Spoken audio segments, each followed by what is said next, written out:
Well, it was in early 1998 that the company I worked for, Reynolds International, sent me to Mexico City to represent them at a heavy equipment exposition. And so we got an early flight out of McAllen to Mexico City.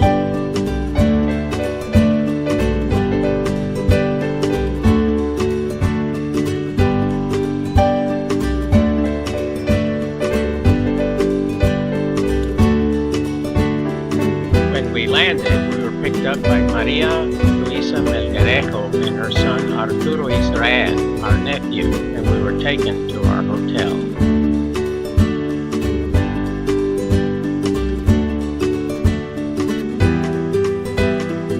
It is the Holiday Inn Dali, with a lot of paintings and pictures by Salvador Dali all over the hotel.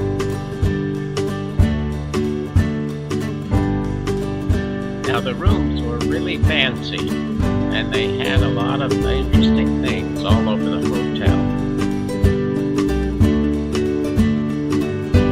All week long, while I was attending the exposition, Yolanda and Wilford were able to travel by metro and bus and other means to see the museums and other sites in the city. I would catch one of these shuttle buses every morning to go to the Palacio de Deportes for my work assignment at the exposition, while they traveled all over using the same buses. This was my cubicle once I got it all fixed up to present the Reynolds International scrapers at the exposition. We had no equipment, just pictures. Here I am, ready to answer any questions people might have about our line of equipment. And here are some other booths that line the perimeter of the exposition hall, along with the heavy equipment all located in the middle. Now here was a guy that was dressed up as a robot advertising some engineering company. And as you can see here, more of the heavy equipment in the center of the Coliseum.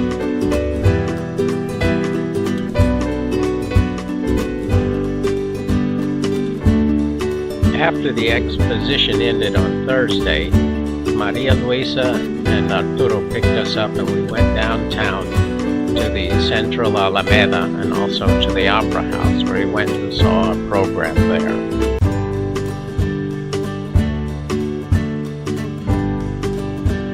Then we walked around the Central Alameda with all its beautiful fountains and scenery.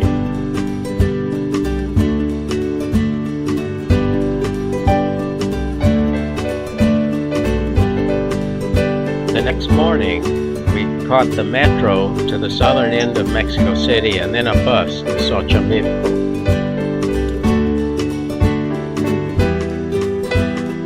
First we went through the market down there and had a lunch, and then it was on to the Pangas. Now Pangas are small flat-bottomed boats about 5 or 6 feet wide and about 20 feet long that are pulled by the owner of them. And you rent one to tour the Xochimilco area. The area of Xochimilco was originally part of the Aztec capital Tenochtitlan, where they grew vegetables and things for the markets in the city. And so it's still like that. This area consists of what seems like endless canals that surround islands of vegetation where people live and grow vegetables and fruits to this day. While we were on our tour, there were boats with marimbas and mariachi bands on them that would come by and stop and entertain you if you paid them.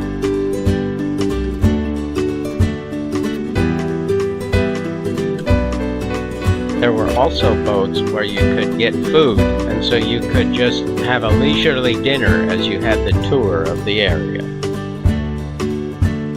It seemed like these canals were endless as we went on our tour. It was a nice, relaxing interlude to our trip.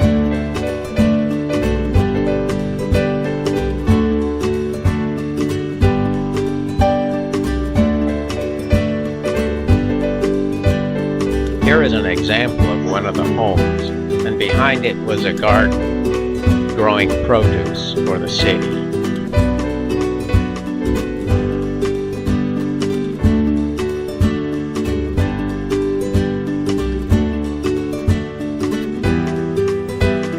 On and on through the seemingly endless waterways.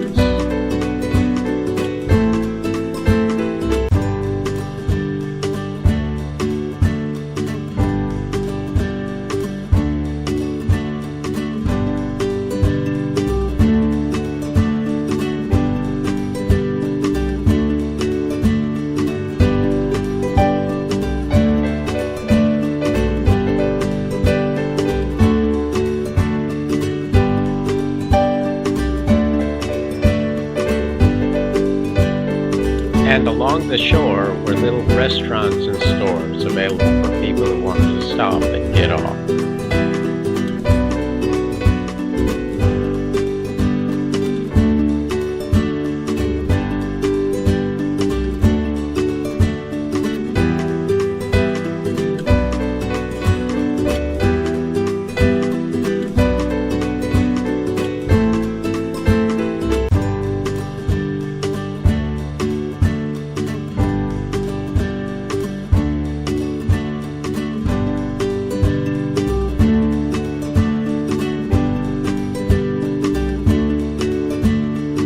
All of these pictures were taken with my very first digital camera, which had a very low resolution, obviously, but it was enjoyable to use.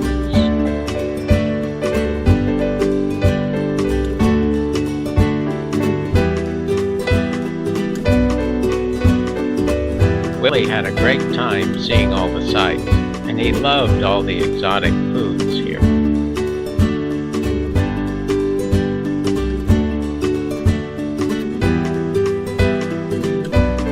Although as the afternoon wore on, he felt a little cool.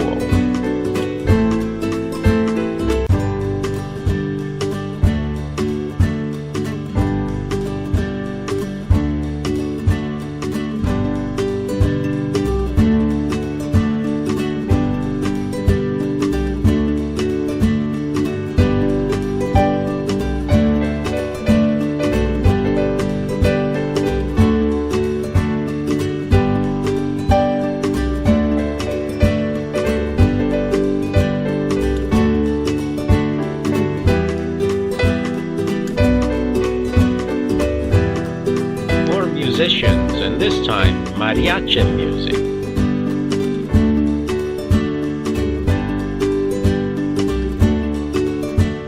And there finally, the end was in sight. We had come to the place where we would disembark from Pampanga.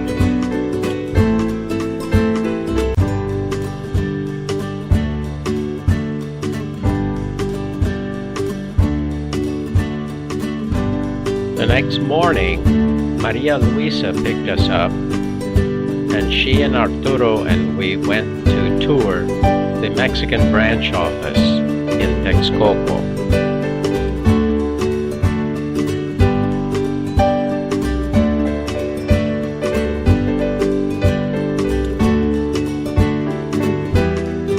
Our tour guide was a young engineer who was a volunteer in Bethel there, and he showed us all around, even the new construction that was going on.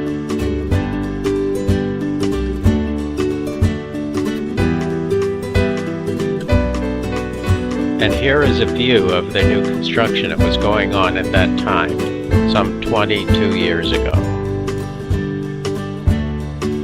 Afterward, we had a lunch in a local restaurant there that was delicious. The next day, we went with Maria Luisa and Arturo to the ruins at San Juan Teotihuacan out northeast of Mexico City. These are a very large set of preserved ruins that actually predate the Aztec Empire.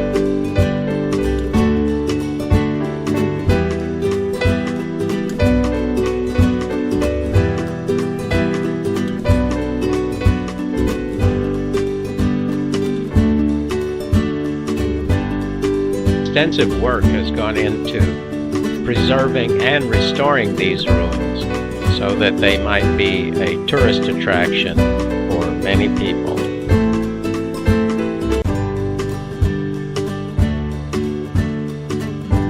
The largest pyramid here is called the Pyramid of the Sun, and it is one of the largest pyramids in the world.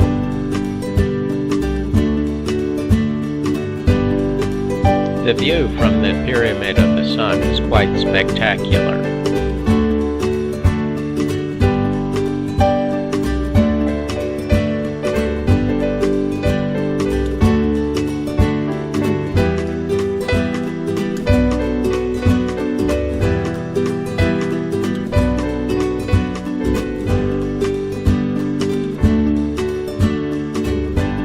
As is common at this time of the year, the area is very dry and dusty, so sometimes we're irritated with dust in our eyes.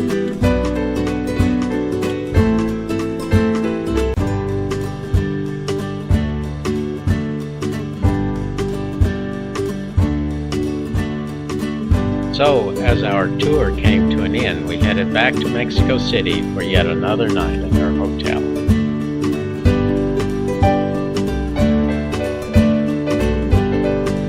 The next afternoon, Maria Luisa and Arturo came and picked us up and took us to our home for a leisurely supper. We were very thankful for her hospitality.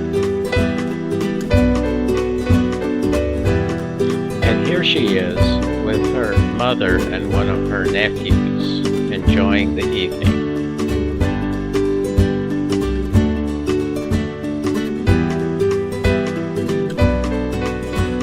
Next morning, we got up, had a leisurely breakfast, and then caught the metro once again to go to downtown again, this time to tour the Torre Latinoamericana. Of course, we could not walk by the Opera House without taking a picture of it. So we went up to the observation deck of this building, which is the tallest in Mexico City. And here we had a panoramic view of the entire city.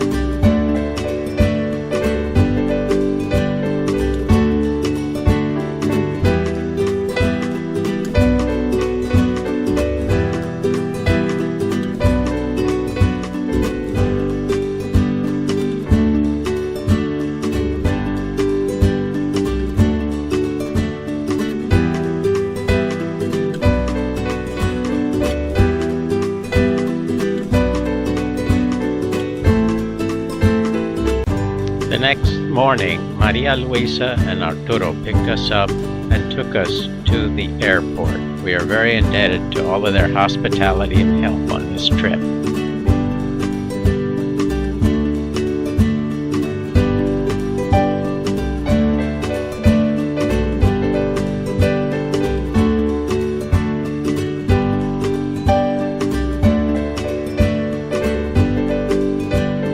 So after a week and a half of exhilarating sightseeing, we are back at our home and thankful to be safe and sound.